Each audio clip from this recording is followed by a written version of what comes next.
ভোটের মুখে ফের রাজ্যে তৃণমূল কংগ্রেসে বড়সড় ভাঙন। প্রায় 100 পরিবার তৃণমূল ছেড়ে বিজেপিতে যোগ দিয়েছে। আর যোগদান কর্মসূচিতে উপস্থিত ছিলেন বিজেপি নেতৃত্বরা এবং বিজেপি নেতৃত্বের পক্ষ থেকে দাবি করা হয় উন্নয়ন আর নিরাপত্তার বিষয়কে গুরুত্ব দিয়ে এই সিদ্ধান্ত নিয়েছেন সাধারণ মানুষ। অন্যদিকে এই ঘটনাকে কেন্দ্র করে রাজনৈতিক মহলেও একটা আলোচনা শুরু হয়েছে, যদিও তৃণমূলের পক্ষ থেকে এ বিষয়ে কোনো প্রতিক্রিয়া পাওয়া যায়নি। তবে বিজেপির কোনো সংগঠন নেই এটা বলছে তৃণমূল। ওদের বিক্ষুব্ধ কর্মীরা আবার বিজেপিতে ফিরছে অর্থের লোভে। এই ঘটনা বীরভূম জেলার আলবাধা সরফেলেহনা এ অঞ্চলে। একবার শোনাবো খোকন দাস, বিজেপি প্রার্থী, তিনি ঠিক কি বলছেন তার বক্তব্য।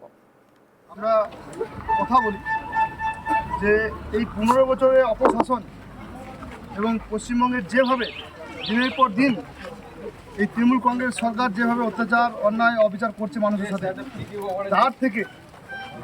তার থেকে পরিত্রাণ পেতে এবং আগামী দিনে বাংলা বাঁচানোর লক্ষ্যে এবং নানুরের সাধারণ মানুষের কাজে সেবায় নিজেদেরকে নিয়োগ করার উদ্দেশ্যে তৃণমূল কংগ্রেস থেকে আজ শয়ে শয়ে কার্যকর্তা আমাদের দলীয় পতাকা ধরে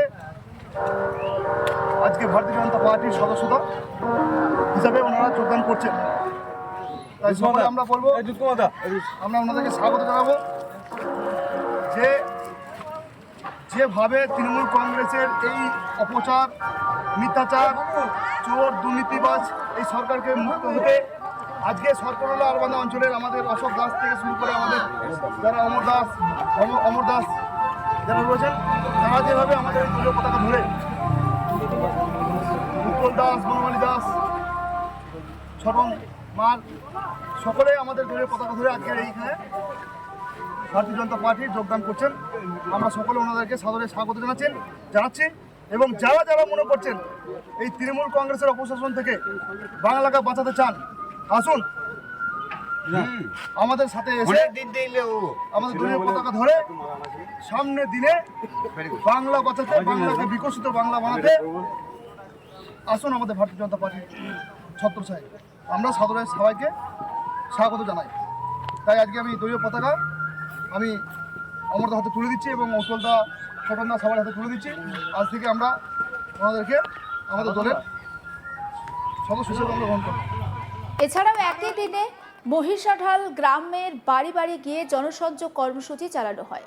স্থানীয় বাসিন্দাদের সঙ্গে কথা বলে তাদের সমস্যা এবং মতামত শোনা হয় বলে জানা গেছে।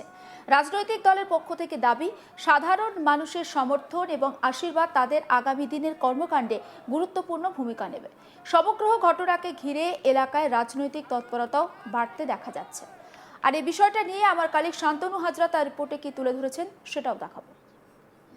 লাগাতার দেখা যাচ্ছে মোদি অমিত শাহের সভা এবং এই সভাকে পরই রীতিমতোই বীরভূমে, বাংলার বীরভূমে একেবারে তৃণমূলের ভাবন কিন্তু স্পষ্ট দেখা গিয়েছে। রীতিমতো দেখা গিয়েছে যে কয়েকদিন আগে রামপুরহাটে একটি অঞ্চল রয়েছে, সেই অঞ্চল থেকে ভারতীয় জনতা পার্টিতে যোগদান করেছেন। রীতিমতো আবারও নানুর বিধানসভার অন্তর্গত অষ্ট অঞ্চল এবং বিভিন্ন যে গ্রাম রয়েছে সেই গ্রামের প্রচুর সংখ্যক তৃণমূল কর্মী সমর্থকেরা বিজেপিতে এসে যোগদান করছেন, এমনই দাবি করেছে ভারতীয় জনতা পার্টির নেতৃত্ব।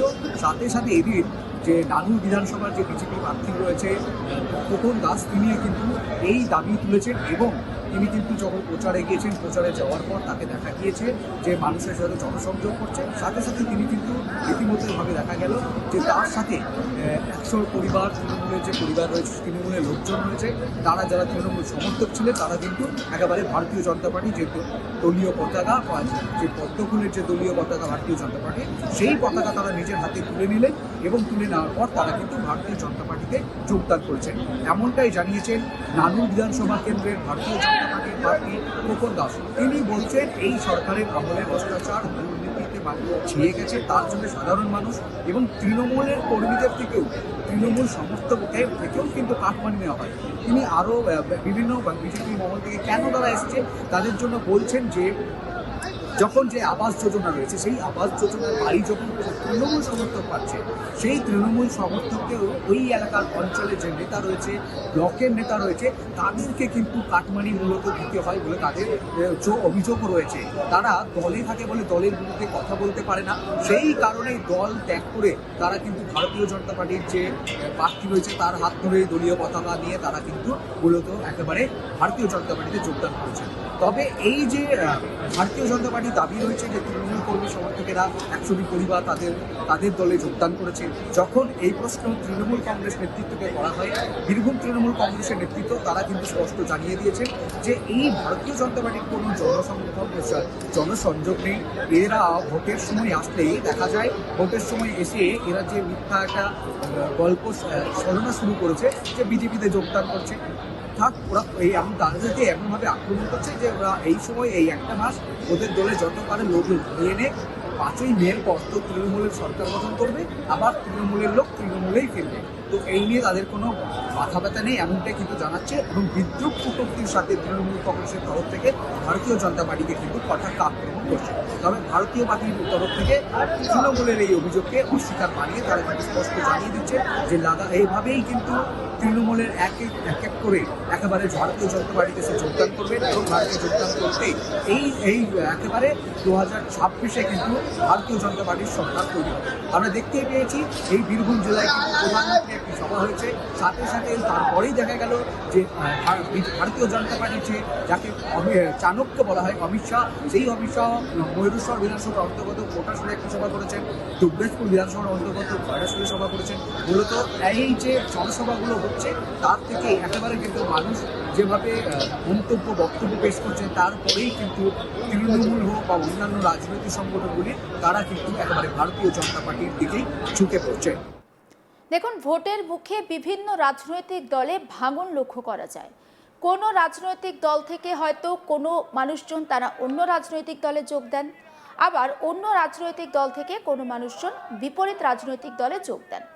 ঠিক তেমনভাবে ভোটের মুখে ফের রাজ্যে তৃণমূল কংগ্রেসে একটা ভাঙন দেখা দিয়েছে। প্রায় 100 পরিবার তারা তৃণমূল ছেড়ে বিজেপিতে যোগ দিয়েছে। আর যোগদান কর্মসূচিতে বিজেপি নেতৃত্ব উপস্থিত ছিলেন, এবং তাদের দাবি যে উন্নয়ন আর নিরাপত্তার স্বার্থেই নাকি যারা তৃণমূলে ছিলেন তারা তৃণমূলে থাকতে পারছেন না, তাই ওই 100 পরিবারের সদস্যরা তারা বিজেপিতে যোগ দিয়েছেন। এই ঘটনাকে কেন্দ্র করে রাজনৈতিক মহলে একটা আলোচনা শুরু হয়েছে।